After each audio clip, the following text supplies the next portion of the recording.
Om Swastiastu, Assalamualaikum warahmatullahi wabarakatuh, Shalom, Namo Buddhaya, dan salam sejahtera untuk kita semua. Perkenalkan, nama saya Ruth Rumi Sutagalung dengan NIM 22055311158 akan membahas tentang proses akhir atau termasuk perlakuan panas. Dengan dosen pengampu saya yaitu Profesor Dr. Cokorda Gede Tirta Nindya STMT. Adapun referensi yang saya gunakan di dalam PPT saya yaitu Handbook of Manufacturing Process by James G. Burrell. Oke, kita masuk dalam vapor degreasing. Jadi vapor degreasing itu adalah metode pembersihan permukaan logam menggunakan uap larut organik untuk menghilangkan minyak, gemuk, atau kotoran lainnya dari benda kerja. Adapun untuk proses kerjanya yaitu pelarut yang dipanaskan oleh elemen pemanas di bagian bawah tangki hingga mendidih. Uap pelarut naik ke bagian atas saluran pembersih dan membentuk lapisan uap. Kemudian benda kerja atau workpiece yang masih dingin digantung di atas cairan mendidih. Kemudian ketika uap pelarut itu mengenai permukaan benda dingin, uap tersebut mengembun menjadi cairan dan melarutkan minyak atau kotoran di permukaan benda. Kemudian cairan pelarut yang telah mengandung kotoran menetes kembali ke tangki. Kemudian coil pendingin atau cooling coils itu di bagian di atas menjaga agar uap pelarut tidak keluar.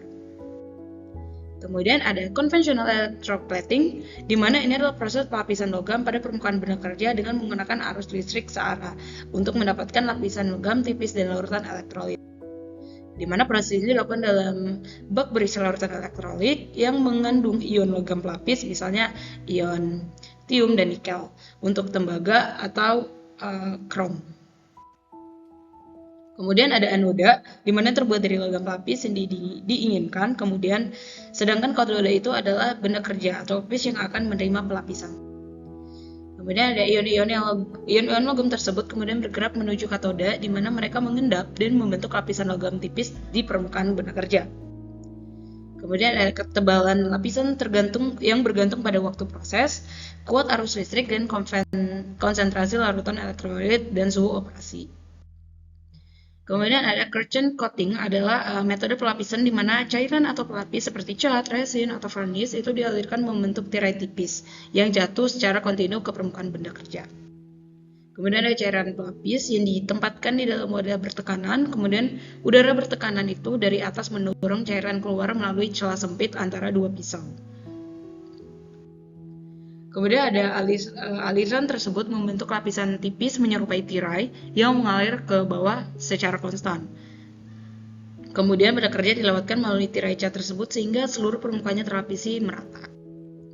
Kemudian ada ketebalan lapisan dapat diatur dengan menyesuaikan tekanan udara dan celah pisau. Berikutnya kita masuk ke electrostatic spray powder coating. Jadi itu adalah metode pelapisan permukaan yang menggunakan listrik statis untuk menempelkan serbuk atau bubuk cat kering ke benda kerja yang kemudian dikeringkan untuk membentuk lapisan akhir yang kuat dan merata. Adapun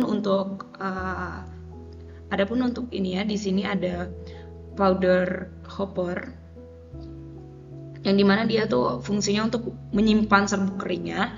Kemudian ada compressed air input, di mana ini untuk dimasukkan diatur oleh katup yang berfungsi untuk mentransportasikan serbuk dari hopper ke spray gun. Kemudian ada spray gunnya. Di sini ada spray gun, di mana spray gun itu adalah menyemprotkan serbuk, di mana di dalam itu terdapat saluran untuk serbuk dan elektroda. Jadi serbuk itu didorong oleh udara bertekanan di ujung spray gunnya. Kemudian ada high voltage. Untuk high voltage line-nya di sini atau cascade-nya itu di sini itu tuh menghasilkan tegangan tinggi yang buat dialirkan ke ujung spray gun melalui high voltage line yang ini. Oke. Kemudian kita masuk ke fluidized bed powder coating, di mana ini tuh pelapisan benda kerja yang telah dipanaskan itu dicelupkan ke dalam lapisan serbuk pelapis yang terfluidisasi oleh udara bertekanan. Nah, pertama itu ada serbuk pelapis, itu ditempatkan di dalam tangki pelapisan yang memiliki plat keramik berpori di bagian bawahnya. Kemudian udara bertekanan dialirkan melalui plenum chamber dan melewati plat berpori sehingga partikel serbuk naik dan bergetar seperti fluida. Kemudian benda kerja atau workpiece itu dipanaskan terlebih dahulu hingga melebihi suhu leleh serbuk pelapis. Kemudian setelah mencapai suhu yang diinginkan, benda kerja dicelupkan ke dalam lapisan serbuk yang mengambang. Kemudian partikel serbuk itu langsung menempel dan meleleh di permukaan benda kerja, panas benda kerja, membentuk lapisan pelindung yang rata dan tebal. Jadi benda kerja kemudian itu dapat dipanaskan lagi secara singkat untuk memastikan lapisan meleleh dan menempel serbuk. Kemudian ada electrostatic fluid bed powder coating, di mana ini merupakan teknik pelapisan yang memadukan prinsip fluidisasi serbuk dengan gaya elektrostatik, di mana udara bertekanan dialirkan ke dalam plenum chamber lalu melewati plat keramik berpori untuk menghasilkan aliran serbuk pelapis yang mengambang. Kemudian kawat ini tuh memberikan muatan listrik pada partikel serbuk di dalam lapisan fluidisasi. Benda kerja atau bisa itu dihubungkan ke ground sehingga memiliki muatan berlawanan dengan serbuk. Kemudian serbuk bermuatan tertarik dan menempel pada permukaan benda kerja secara merata melalui gaya elektrostatik. Setelah proses pelapisan selesai, benda kerja itu biasanya dipanaskan untuk melelehkan dan mengikat lapisan serbuk secara permanen. Kemudian kita masuk ke vacuum metallizing, di mana ini adalah proses pelapisan permukaan dengan mengendapkan logam dalam bentuk uap pada benda kerja di dalam ruangan bertekanan rendah. Di mana ini ada logam pelapis, misalnya aluminium, perak, atau nikel ditempatkan pada sumber panas dan diberi pada beda potensial listrik sehingga menguap. Kemudian uap logam yang terbentuk kemudian menyebar di dalam ruangan vakum dan mengendap secara merata pada permukaan benda kerjanya yang telah dibersihkan sebelumnya. Jadi setelah pelapisan selesai, sistem didinginkan dan tekanan dikembalikan ke kondisi normal, menghasilkan lapisan logam tipis dan halus pada permukaan benda kerja. Kemudian ada spot sharing, di mana itu proses pelapisan tipis yang dilakukan di dalam ruang vakum parsial. Jadi di mana atom-atom logam dari target ditembakkan menuju permukaan benda kerja oleh tumbukan ion gas inert, biasanya sih argon. Kemudian ruang pelapisan divakumkan menggunakan vakum pump, kemudian diisi dengan gas argon pada tekanan rendah. Jadi tekanan tinggi itu diberikan antara target logam katoda dan substrat anoda sehingga terbentuk plasma yang berisi ion argon bermuatan positif. Kemudian ion argon tersebut menumpuk permukaan target logam dengan energi tinggi menyebabkan atom-atom logam terlepas dari permukaan targetnya. Jadi atom-atom logam terlepas itu kemudian bergerak mendekat pada permukaan substrat membentuk lapisan logam tipis. Jadi di pendingin atau cooling water itu digunakan untuk menjaga suhu target agar tidak terlalu panas selama proses berlangsung. Kemudian ada wire metallizing, di mana itu adalah metode thermal spray yang digunakan untuk melapisi substrat atau benda kerjanya dengan logam. Jadi proses ini tuh ngelibatin pencairan bahan pelapis dalam bentuk kawat menggunakan busur listrik atau elektrik ARC dan kemudian menyemprotkan partikel logam cair tersebut ke permukaan substrat menggunakan udara bertekanan. Nah, komponen utamanya itu kan ada wire itu sendiri atau kawat yang material pelapis yang akan dicairkan, kayak misalnya zinc, aluminium, baja, tembaga. Kemudian ada compressed air, di mana udara bertekanan yang berfungsi untuk atominasi dan mendorong semprotan. Kemudian ada ARC, busur listrik yang panas dihasilkan dari dua kawat bertekanan yang bertemu.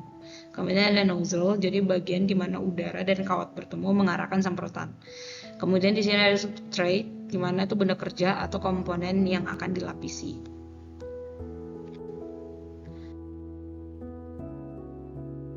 Kemudian ada electric ARC wire metallizing, di mana itu adalah proses penyemprotan termal yang sangat efisien menggunakan energi listrik untuk mencairkan dua kawat logam yang berfungsi sebagai material pelapis.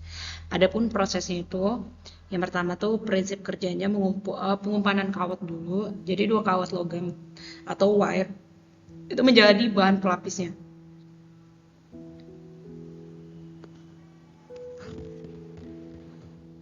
Nah, ini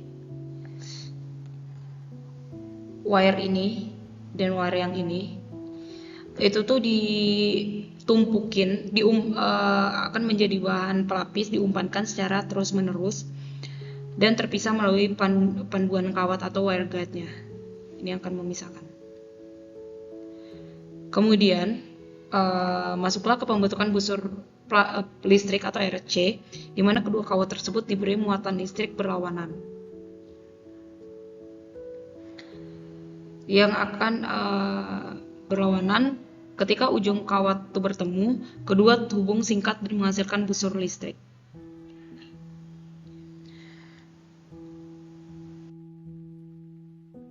Kemudian ada detonation gun spraying, di mana ini tuh ada metode penyemprotan thermal yang menghasilkan lapisan dengan kualitas tertinggi karena kecepatan partikel yang ekstrim.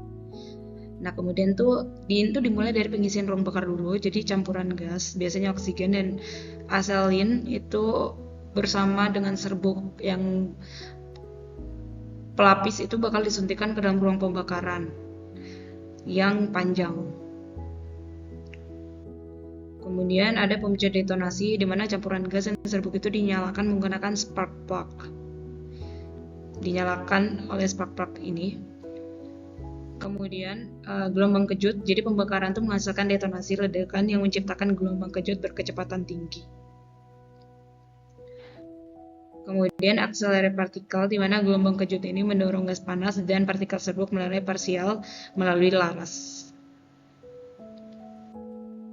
Kemudian peletakan pelapisan, jadi partikel dengan kecepatan energi kinetik tinggi membentur permukaan substrat, akan membentuk substrat ini dan menciptakan lapisan coating. Ini adalah lapisan coating yang sangat padat dan memiliki ikatan yang luar biasa kuat atau tingkat porositasnya itu sangat rendah.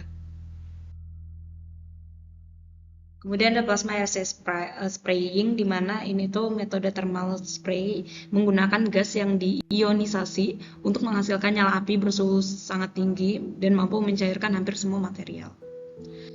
Di mana dimulai dari pembentukan busur listrik. DC power itu dialirkan antara elektroda katoda yang biasanya tungsten dan nozzle anoda tembaga. Pembentukan plasma atau gas plasma itu tuh biasanya gas inert seperti argon, helium, dan nitrogen itu disuntikan ke dalam ruang sekitar busur listrik. Kemudian injeksi serbuk itu atau pelapis disuntikan ke dalam nyala api plasma melalui aliran carrier gasnya. Dan panas ekstrim tadi dari plasma dengan cepat mencairkan partikel serbuk, di mana gas plasma mendorong partikel cair ini dengan kecepatan tinggi menuju substrat. Di mana partikel yang mencair membentuk permukaan substrat, jadi mendingin dengan cepat dan membentuk spread coating yang sangat padat dengan ikatan metalurgi dan mekanis. Nah, kemudian di sini ada diagram fase. Jadi kegunaan diagram fase itu adalah untuk menentukan di suhu berapa sih atau di kadar berapa untuk menghasilkan struktur mikro yang kita inginkan. Yang perlu kita tahu juga untuk komponen yang pertama itu yang perlu kita tahu ada ferrit. Jadi ferrit itu adalah struktur besi yang stabil pada suhu rendah dan memiliki kelarutan karbon yang sangat rendah. Kemudian ada austenit, di mana struktur besi yang stabil pada suhu tinggi. Struktur ini tuh mampu melarutkan karbon dalam jumlah besar. Kemudian ada cementit, di mana ini senyawa intermetalik besi karbida. Dia tuh keras tapi rapuh. Kemudian ada liquid, ya seperti yang kita tahu liquid adalah cair, jadi besi atau karbon itu berada dalam keadaan lebur pada suhu yang tinggi. Kemudian pada garis A1 di sini, pada garis A1 ini kan di suhu 727 Celcius. Jadi ini tuh garis eutectoid, di mana suhu terendah di austenit dapat terbentuk saat pemanasan, atau di mana austenit itu mulai bertransformasi menjadi ferrit dan cementit. Kemudian ada garis A3. Untuk garis A3 itu di sini garis A3 itu tuh garisnya menandai batas zona ferrit plus austenit untuk baja hipotektoid di karbon, di mana di kadar karbon itu kurang dari 0,77%. Kemudian ada garis ACM, di mana garis ACM itu adalah garis yang menandai batas atas zona austenit plus cementit untuk baja hipertektoid. Kemudian ada pemanasan atau heating. Jadi ada proses pemanasan. Jadi baja itu dipanaskan hingga suhu di atas garis A3 untuk baja hipotektoid atau di atas garis A1 tetapi di bawah ACM. Di mana tujuan pemanasan itu adalah mengubah seluruh struktur mikro menjadi austenit yang seragam. Kemudian ada penahanan atau soaking. Jadi bahan baja itu ditahan pada suhu tinggi untuk jangka waktu tertentu agar proses difusi karbon itu terjadi secara sempurna, memastikan semua fase telah berubah menjadi austenit homogen. Kemudian ada pendinginan, di mana itu adalah langkah terpenting dalam anilik penuh. Baja itu didinginkan secara sangat lambat, atau biasanya itu dalam tungku yang dimatikan hingga suhu kamar. Pendinginan lambat ini memungkinkan transformasi austenit menjadi ferrit dan cemented atau perlit terjadi pada kondisi kesetimbangan yang mendekati suhu A1. Jadi hasilnya adalah struktur mikro yang lunak, besar, dan seragam membuat baja mudah dikerjakan. Kemudian ada full annealing. Jadi full annealing itu ada proses perlakuan panas yang dilakukan dengan cara memanaskan baja hingga berada di atas garis kritis. Untuk baja hipotektoid atau ACM, untuk baja hipotektoid. Kemudian ada panasan, jadi baja dipanaskan hingga suhu sekitar 30 hingga 50 derajat Celcius di atas suhu kritis atau di atas A3 tadi hingga yang biasanya kisaran 850 hingga 950 derajat Celcius tergantung kadar karbonnya. Jadi pada tahap ini struktur baja itu berubah menjadi austenit dulu. Kemudian ada penahanan suhu, jadi suhu tersebut dipertahankan selama waktu tertentu agar transformasi menjadi austenit menjadi rata di seluruh bagian logam.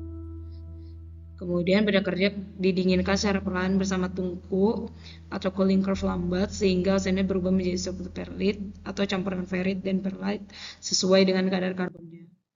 Kemudian isothermal annealing adalah proses perlakuan panas yang bertujuan untuk menghasilkan struktur mikro yang lebih seragam dan halus dibandingkan full annealing dengan waktu pendinginan yang lebih singkat dan hasil yang lebih mudah dikontrol. Kemudian ada isothermal annealing adalah pemanasan. Isothermal annealing. Untuk pemanasannya itu baja dipanaskan hingga seluruh struktur berubah menjadi austenit, yaitu di atas garis kritis atau di atasnya A3 atau ACM tergantung kadar karbonnya. Kemudian pendinginan cepat ke suhu isothermal itu setelah mencapai suhu austenitisasi, logam itu didinginkan secara cepat atau quenching hingga suhu tertentu yang ada di bawah A1 yang biasanya berada dalam daerah pembentukan perlite dan benit pada diagram. Terus kita masuk ke dalam soaking, di mana suhu tersebut dipertahankan secara konstan hingga transformasi austenit menjadi struktur baru, biasanya perlite atau benit berlangsung sempurna. Kemudian ada pendinginan akhir, di mana setelah transformasi selesai, logam didinginkan perlahan ke suhu ruang sehingga diperoleh struktur akhir yang seragam dan stabil. Kemudian ada carburizing, di mana ada untuk gambar A ada pack carburizing, di mana benda kerja atau komposisi ditempatkan di dalam wadah tertutup bersama bahan padat kayak karbon seperti arang atau coke serta zat pengaktif. Kemudian ada di gambar B atau liquid carburizing, itu benda kerja dicelupkan ke dalam garam cair yang mengandung senyawa pembawa karbon seperti sodium dan suhu umumnya itu 850 hingga 950 derajat Celcius. Kemudian ada gas carburizing di gambar C, itu benda kerja ditempatkan di dalam tungku dengan aliran gas kaya karbon seperti metana atau propana. Kemudian mark tempering, jadi ini merupakan salah satu metode perlakuan panas yang bertujuan untuk mengurangi tegangan internal dan distorsi yang sering muncul saat proses quenching biasa. Dia melalui tahap pemanasan austenit, kemudian pendinginan cepat, quenching, dan kemudian perataan suhu, di mana suhu itu sampai seluruh bagian benda kerja memiliki suhu yang sama.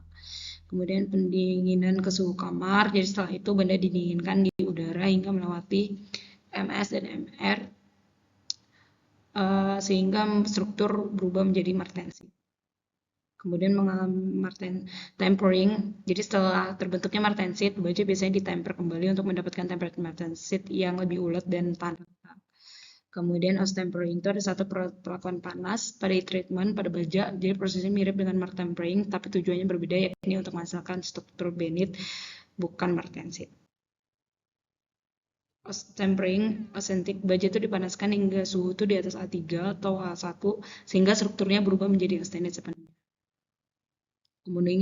Kemudian melalui tahap pendinginan cepat, kemudian penahanan isothermal juga, pendinginan ke suhu kamar, dan ada solution treating prevention hardening atau aging or age hardening, di mana ini adalah proses perlakuan panas yang dilakukan pada paduan logam seperti aluminium, tembaga, magnesium untuk meningkatkan kekuatan melalui pembentukan presipitat halus atau partikel padat di dalam larutan padat. Oke, sekian dari presentasi saya. Kurang lebihnya saya mohon maaf. Saya tutup dengan Parmesanti, Om Santi Santi Santi Om. Assalamualaikum warahmatullahi wabarakatuh. Shalom, nama budaya dan salam sejahtera untuk kita semua.